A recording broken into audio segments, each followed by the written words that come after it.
Hello বন্ধুরা, সুপ্রভাত। নতুন একটা সকাল, নতুন একটা ব্লগ নিয়ে চলে আসলাম। আজ আকাশটা বেশ মেঘলা মেঘলা হয়ে আছে, ভালোই লাগছে, ঠান্ডা ঠান্ডা হাওয়া দিচ্ছে। সকালবেলা আজকে উঠে যখন দেখলাম এই গাছটাতে এত কটা নীল ফুল অপরাজিতা ফুটেছে, আজকে তখন ভাবলাম তোমাদেরকে দেখাবো। এটা বড়ই আমার একটা স্বপ্ন যে বেশ গাছ ভর্তি নীল ফুল ফুটে থাকবে, যেদিন সত্যিই ফুটবে সেদিন আবার দেখাবো। যাই হোক, এই ঠাকুর ঘরের জানলাতেও বেশ কটা নীল ফুল ফুটেছে। আজ সকালে ওঠা থেকেই দেখছি চারিদিকটা মেঘলা মেঘলা করছে, মনে হচ্ছে বৃষ্টি হবে। ভালোই হয়, বৃষ্টিটা হলে একটু গরমটা কমবে। বর্ষাকালে প্রত্যেকের বাড়িরই একই রকম দৃশ্য থাকে, এই বারান্দা ভর্তি জামা কাপড়, একদিন থেকে দুদিনও লেগে যায় শোকাতে। কিছু করার নেই, ফ্ল্যাট বাড়িতে মেলে রাখতেই হবে।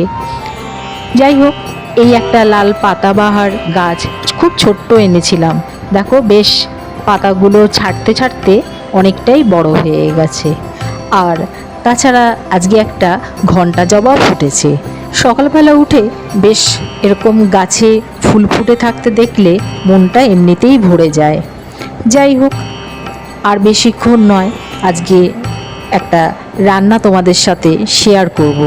সকালবেলা উঠে এই একটা চিন্তা মাথার মধ্যে ঘুরতে থাকে, বলতে পারো আগের দিন রাত্রেবেলা থেকেই ভাবতে থাকি যে ছেলেকে অফিসের লাঞ্চে কি দেব, যে কি বানাবো। একঘেয়েমি ওই রুটি পরোটা কত আর দেওয়া যায়। তাই ভাবলাম যে আজকে একটু ডিম বিরিয়ানি করে দিই। এটা কিন্তু বন্ধুরা যেমনভাবে বিরিয়ানি বানায় সেইভাবে নয়, একদম শর্টকাট মেথডে, ধরে নাও আমার মতো করে আমি বানাই। অবশ্য বাড়িতে লোকজন আসলে তখন কিন্তু যেভাবে অ্যাকচুয়ালি মানে বিরিয়ানি বানায় সেইভাবেই বানাই। এটা কিন্তু শর্টকাট মেথড, তোমরাও কিন্তু এটা ট্রাই করতে পারো। এই দেখো, 4টে ডিম নিয়েছি, আর একটু পেঁয়াজ আদা রসুন কেটে নিয়েছি, 4 পিস আলু নিয়ে নিয়েছি, আর ঘরে একটু চাল ছিল, মানে বাসমতি আতপ চাল ছিল, 2 কাপ নিয়ে নিয়েছি। এটা যদি তোমরা মানে ঘরে বাসমতি আতপ নাও থাকে, গোবিন্দভোগ চাল দিয়েও করতে পারো, সত্যি কিন্তু খেতে ভালো লাগে। আমি কয়েকবার গোবিন্দভোগ চাল দিয়েও বানিয়েছি। আর ধরো মনে করো এইটা কখন বানাবে, যে কোনো তাড়াহুড়ো আছে, বা শরীর ভালো লাগছে না অথচ বেশ একটু মুখরোচক খেতে ইচ্ছা করছে, তখন বানালে, বা বাড়িতে হঠাৎ কেউ এসে গেছে তখন বানিয়ে দিলে, তখন এইভাবে বানাতে পারো। তাছাড়া তো আমরা বিরিয়ানি যেমন করে বানাই, সেই মানে লং প্রসেস, ভাত করে নিয়ে, সেটা তো আছেই, কিন্তু এটা আমি বারবার করে বলছি চট করে করে নেওয়া যায়। তোমরা এইভাবে করে দেখো, সত্যি ভালো লাগে। যাই হোক, ডিমটাকে ভেজে নিয়ে আলুটাকেও ভাজতে দিয়ে দিলাম।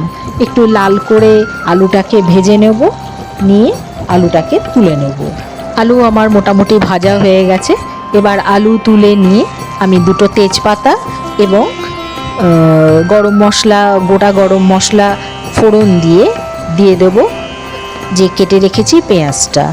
এই পেঁয়াজটা খানিকক্ষণ একটু ভাজবো। ভাজার পর যে আদা রসুনটা তেছি ওটার একটা পেস্ট বানিয়ে নেব।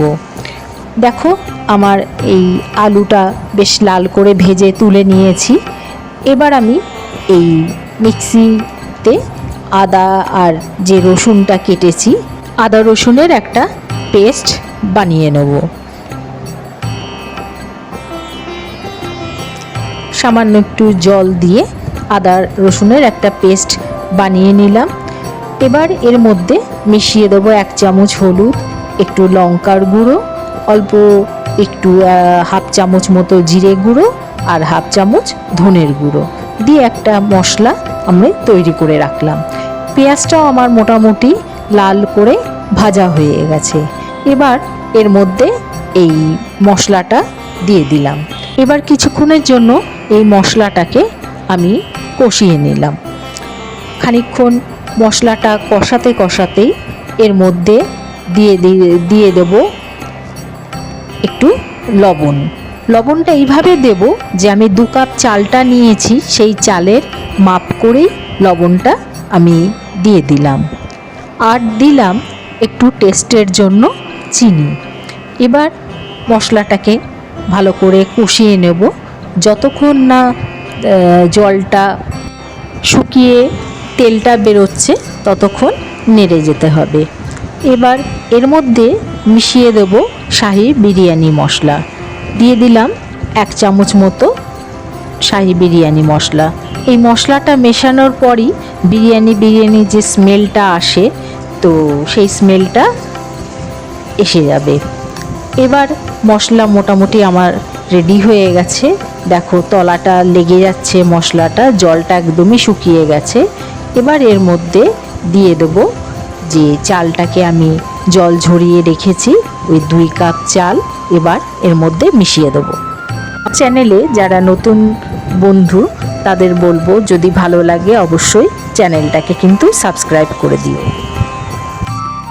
চালটা মোটামুটি জলটা টেনে নিয়ে ঝরঝরে হয়ে গেছে। এবার মশলাটার সাথে ভালো করে চালটাকে মিশিয়ে নেব। আর লবণ আর মিষ্টি তো আগেই দিয়ে নিয়েছি, যার জন্য আর লবণ মিষ্টি দেওয়ার প্রয়োজন নেই। তোমাদের যদি মনে হয় তাহলে তোমরা একটু লবণ মিষ্টি দিয়ে নিতে পারো।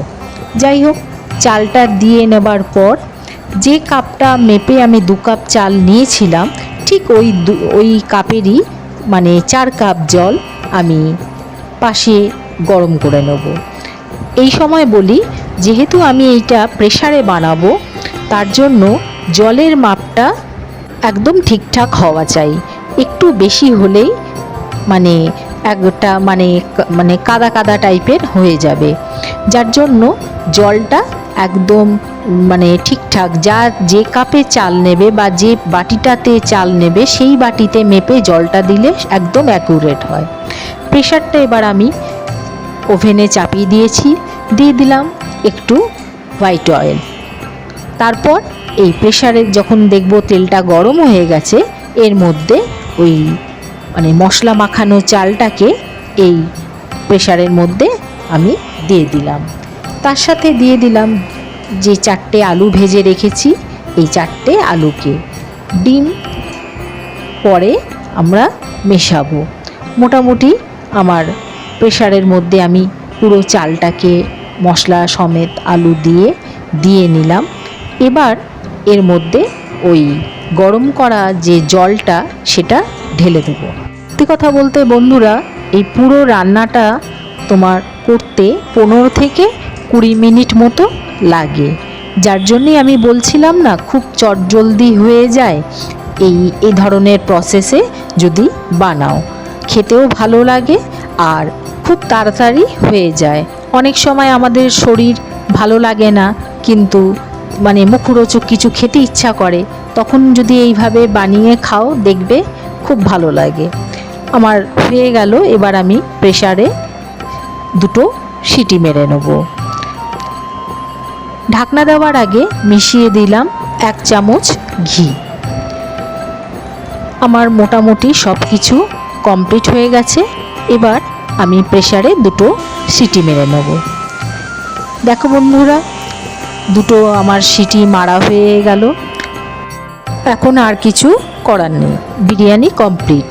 এবার প্রেসারটা বেরিয়ে যাওয়ার পর দেখো কি সুন্দর চট করে তৈরি হয়ে গেল ডিম বিরিয়ানি।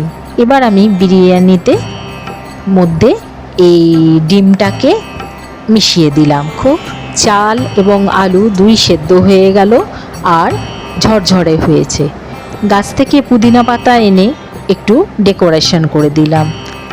তাহলে হয়ে গেল কিনা 15 মিনিটের মধ্যে ডিম বিরিয়ানি। আশা করি তোমাদের এই শর্টকাট মেথড ভালো লাগবে এবং তোমরা অবশ্যই একবার ট্রাই করো কিন্তু এইভাবে বিরিয়ানি বানানো। যাই হোক, ভালো লাগলে একটা লাইক কমেন্ট করে জানিও। দেখা হবে তোমাদের সাথে আবার অন্য একটা ব্লগে।